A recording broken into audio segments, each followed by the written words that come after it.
Di tengah suasana duka yang masih menyelimuti publik, pernyataan dari pemerintah justru sempat memicu kegaduhan. Kini, Menteri Pemberdayaan Perempuan dan Perlindungan Anak, Arifah Fauzi, akhirnya angkat bicara dan menyampaikan permohonan maaf secara terbuka.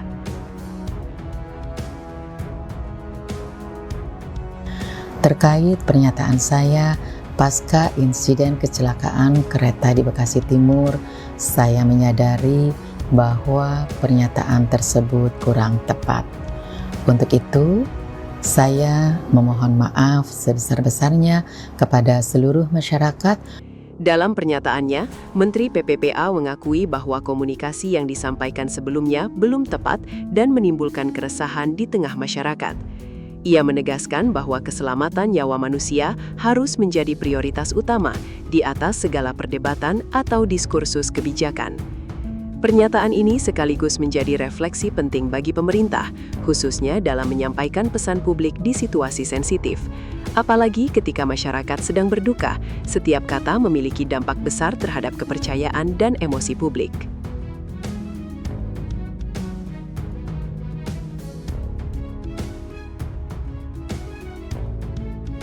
Lebih lanjut, Arifah Fauzi menegaskan bahwa insiden ini akan menjadi bahan evaluasi mendalam, terutama dalam aspek komunikasi krisis. Pemerintah diharapkan bisa lebih empatik, cepat, dan tepat dalam respon situasi darurat yang melibatkan korban, terutama anak-anak. Tragedi yang terjadi tidak hanya meninggalkan luka fisik, tetapi juga trauma mendalam bagi keluarga korban, khususnya anak-anak yang terdampak.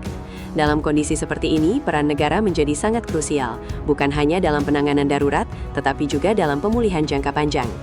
Kegaduhan yang muncul akibat pernyataan sebelumnya menunjukkan betapa pentingnya sensitivitas dalam komunikasi publik.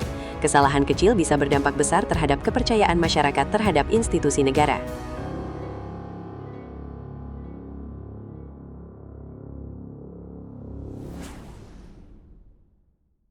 Karena itu, fokus utama pemerintah saat ini diarahkan pada langkah nyata, mulai dari pendampingan psikologis, pemulihan trauma, hingga memastikan bahwa seluruh hak anak yang terdampak tetap terpenuhi dan terlindungi.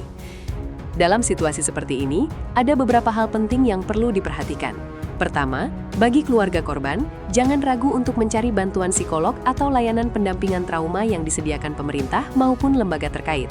Penanganan dini sangat penting untuk mencegah dampak jangka panjang. Kedua, masyarakat diimbau untuk tidak menyebarkan informasi yang belum terverifikasi, terutama yang bisa memperparah kondisi psikologis korban dan keluarga.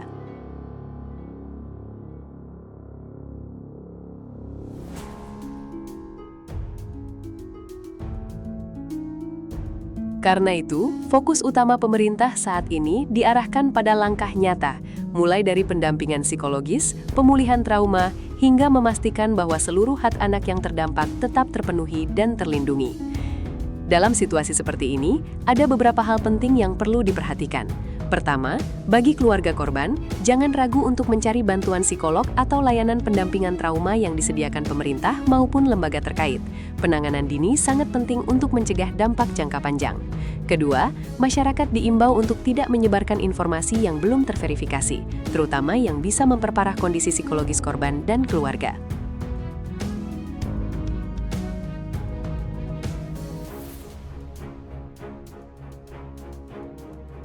Ketiga, pemerintah dan semua pihak terkait perlu memperkuat sistem komunikasi krisis yang lebih empatik, transparan, dan berbasis perlindungan korban.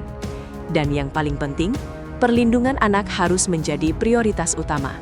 Sesuai prinsip yang selalu digaungkan berbagai lembaga perlindungan anak, setiap anak berhak merasa aman, terlindungi, dan mendapatkan dukungan penuh, terutama dalam situasi darurat seperti ini.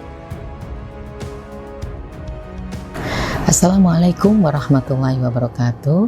Shalom, Om Swastiastu, Namo Buddhaya, salam kebajikan, Rahayu. Pertama-tama saya menyampaikan duka cita yang mendalam atas insiden kecelakaan kereta yang telah menimbulkan korban jiwa dan luka-luka. Hati dan doa kami bersama seluruh korban beserta keluarga yang ditinggalkan.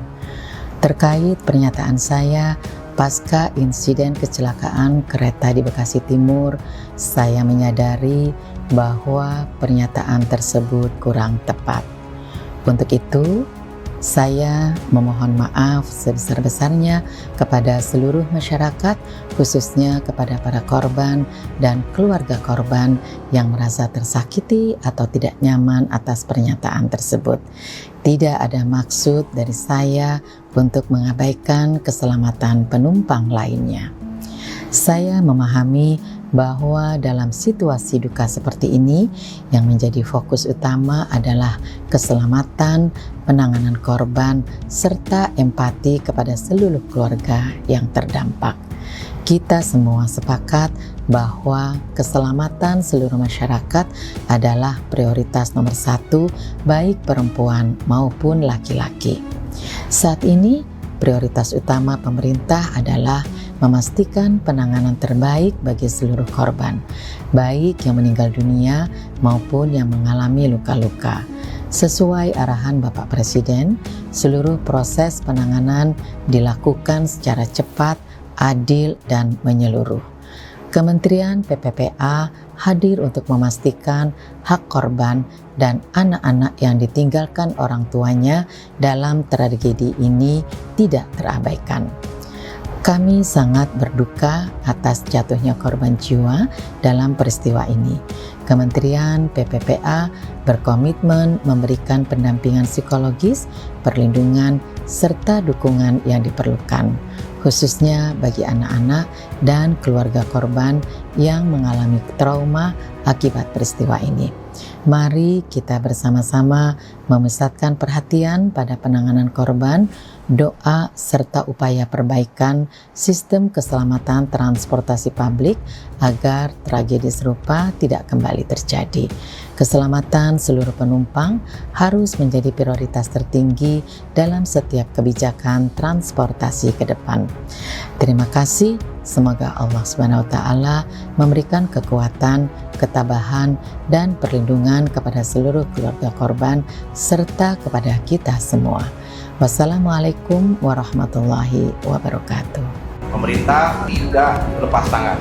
Semua korban sepenuhnya akan menjadi tanggung jawab pemerintah.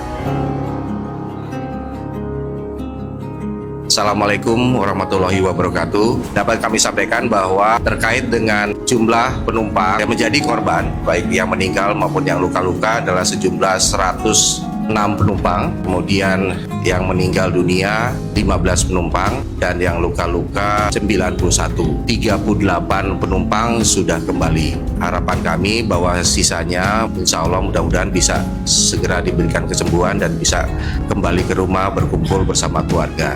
Sekarang kami dalam tahapan proses persiapan uji coba, baik uji coba rel maupun persinyalan dan sebagainya untuk memastikan bahwa stasiun sini sudah bisa melayani kembali KRL. Yang paling utama adalah keselamatan, itu yang paling penting.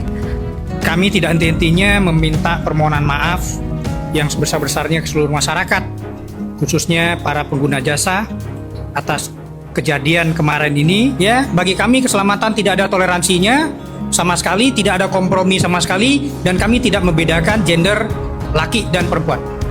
Siang nanti kita akan mulai membuka kembali layanan KRL kita Cikarang Line yang akan beroperasi dan berfrekuensi sama dengan sebelumnya.